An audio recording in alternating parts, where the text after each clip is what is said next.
So I just made a discovery, ladies and gentlemen, and it's about the Chase Sapphire Preferred.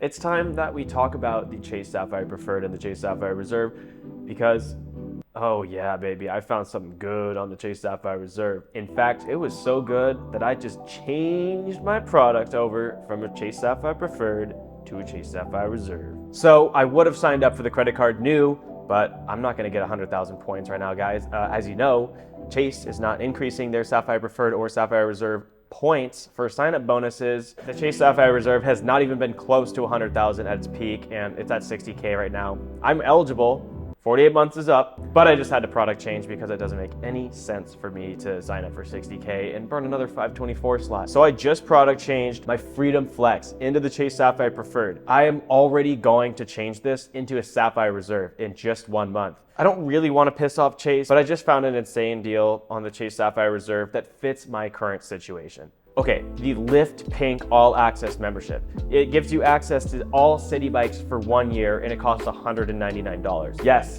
ladies and gentlemen, I'm gonna be using a city bike to get around New York City. And it wasn't until I realized I could do this for free with one simple trick. I know this is a very niche benefit. I didn't even know it was a benefit until I just Googled city bike credit card. This is something I don't think there's even a video for, and I just want to kind of like highlight it as a learning moment for me and for anyone else that watches my videos or any other credit card video. You need to make sure that you're not adjusting your life for the credit card itself, but finding credits and things that you would already buy out of pocket and finding the credit cards that would match that spending. The math is what makes the decisions here. I don't make the decisions, the math makes the decisions. Okay, let's get into the math. So the card that I originally had is the Chase Sapphire Preferred.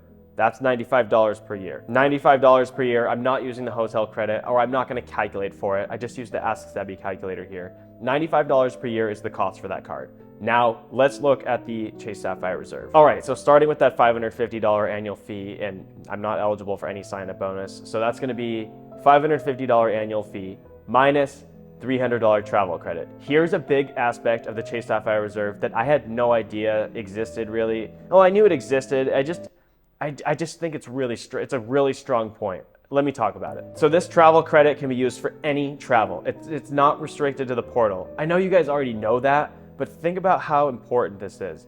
I don't have to go out and buy a flight for $300. The travel credit, to my understanding, will cover like things like transit, like the subway cost. I can just use this card as my subway card and just cover all the $2.90 charges all the way up to $300. I don't even have to buy a flight. I don't want to have to buy a flight with cash if I don't already need to. I'd much rather use points. And plus, I'm going to get 1.5x for all the Chase points. This is really important. So if I'm not going to be spending $300 a year on transit, which I'm probably not going to, I will, however, use this card for Uber and Lyft, which is covered by the travel credit.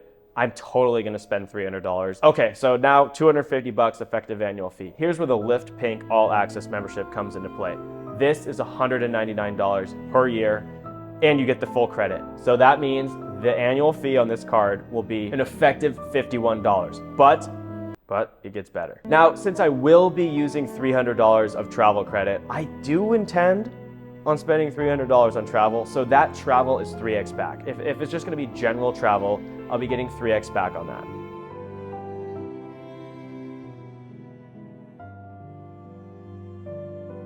The Lyft Pink All Access membership and travel credit literally wipe the entire annual fee, pretty much. This is pretty awesome. And there's tons of benefits this card has, guys. I'm not even getting into it, but there's so many excellent benefits on this card, like cell phone protection, travel delay protection, travel cancellation insurance, something that a flagship card would have. And since this is from Chase, this is such an excellent card. You're also going to get TSA pre-global entry, which I'm not even counting for in this credit since I already got it through the Venture X. I think I will get global entry. I don't know, at some point I will use that, but I don't want to use that as the math calculation here, since to keep the math accurate and simple, you need to calculate using what you would have bought with cash anyway, and not just using the credits because they exist. I'm not going to spend global entry out of pocket ever. But if it is included in a credit card credit, I will use it. I'm just not going to calculate it into my effective annual fee. It doesn't make sense. The more I grow using credit cards, the more I realize you're paying up front for the value that you would have otherwise spent later.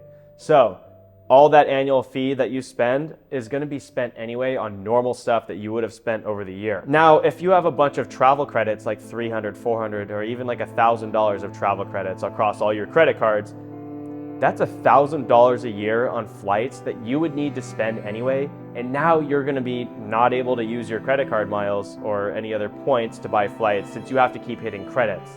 Does that make sense? It got me thinking.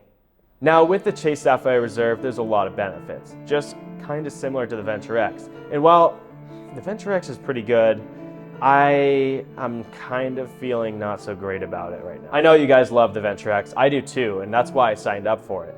The sign-up bonus was great, but I'm kind of realizing more and more it just doesn't have that premium feel like some of these other credit cards have, like the Chase Sapphire Reserve and like the Amex Platinum card. I'm not trying to make this a whole Venture X slander video, but you need to understand $300 of spending in the travel portal is $300 that you could have used miles for outside of the portal. Plus, you're not getting any point boost on any of the Capital One miles if you use the portal. So you're going to be out $300 anyway. With the Chase Sapphire Reserve, you get a 50% boost in the portal. I don't know if you guys know how powerful this is, but it's really powerful. You could book like 5 flights. You get so much more value with your points. I actually did a little calculation here to show how much more value I would have got if I booked inside the Chase portal with 1.5x instead of the one straight flat on the Capital One portal. I'll show you. So my most recent travel portal redemption was for around 16,000 points. I did get a 25% boost with my Chase Sapphire Preferred, booking a flight for a cash value of $198. Okay, so let's say I were to use a Chase Sapphire Reserve and get that 50% boost instead of the 25%. How many points would I use? Well, it would be just over 13,000 points instead of the almost 16,000 points that I had to use with the Chase Sapphire Preferred. This would save me 2,500 Chase points, and this is just one flight. At a value of 1.5 cent per point, because that's the minimum you're gonna get in the portal with the Chase Sapphire Reserve, I would have saved just over $38 in cash value if I would have booked the flight with the Chase Sapphire Reserve. Also, just letting you know, that $38 would set my effective annual fee over $0 for this card. And when I say effective annual fee, it's because I'm getting the extra point boost. I think I can consider the differential between the Chase Sapphire Preferred and the Chase Sapphire Reserve, you know, that like 25% difference in point value. I'll consider that into the effective annual fee since it's an addition onto what I would have already had with the Chase Sapphire Preferred, if that makes sense. Basically, I would have still been at $95 effective annual fee with the Chase Sapphire Preferred. Since I'm not comparing it to 1 cent per point, I'm comparing everything to what I would have got with the Chase Sapphire Preferred at 1.25 cents per point. Okay, so I also did 2 more redemptions in the Capital One portal a couple of months ago before I had the Chase Sapphire Preferred, which only got me 1 cent per point. The reason I did this is because I needed to buy some quick flights to move. They're from Chicago to New York, I believe, and it was kind of something that was worth it because of the convenience value for me. If I would have used the Chase Sapphire Preferred instead of the Venture X to book these flights, I would have saved about 6,000 points or $75. With the Chase Sapphire Reserve, I would have saved almost 10,000 points, like $150. That's pretty nuts. And for the other flight, I would have saved 2,378 points or $29.73. And with the Chase Sapphire Reserve, I would have saved 3,963 points or $59.45. Now, the comparison between the Chase Sapphire Preferred and the Chase Sapphire Reserve would come to a grand total of $202.18. This is 12,918 Chase Ultimate Awards points I would have saved at a point value of 1.5 cents per point. That's nuts. Now that's pretty insane. If you want to make domestic flights, I would highly recommend you use the Chase Sapphire Reserve over the Chase Sapphire Preferred. That 1.5x is really powerful. Plus, if you can find other ways to get that annual fee down, you're gonna be way out ahead. And I wanna say the Chase Sapphire Reserve is better than the Chase Sapphire Preferred. Now, I need to consider if I'm gonna keep the Venture X, because now I'm starting to get a lot of travel credits up there, and I don't wanna have to spend a lot of cash just to make the effective annual fees on all these cards go down, since I also plan on adding the Amex Platinum later. You know, guys, if you made it this far, it's pretty interesting. But I hit 1,000 subscribers, and it's actually kind of weird because honestly, it was like such a big goal. I was like really excited to do it, and I had no idea what it was gonna feel like. It just kind of happened, and it's like after it happened, that rush kind of goes away again. So I just wanted to say thank you while I enjoyed it. It was fun, but we're gonna make some more videos. Maybe we're gonna go grow this channel even more. I can't believe I'm actually doing this. It's pretty crazy, honestly. But okay, have a good day. I don't know what would happen if the annual fee posted and then you go to product change. They'd probably refund you, but that's just not the experience that I had. It didn't even post after like a month.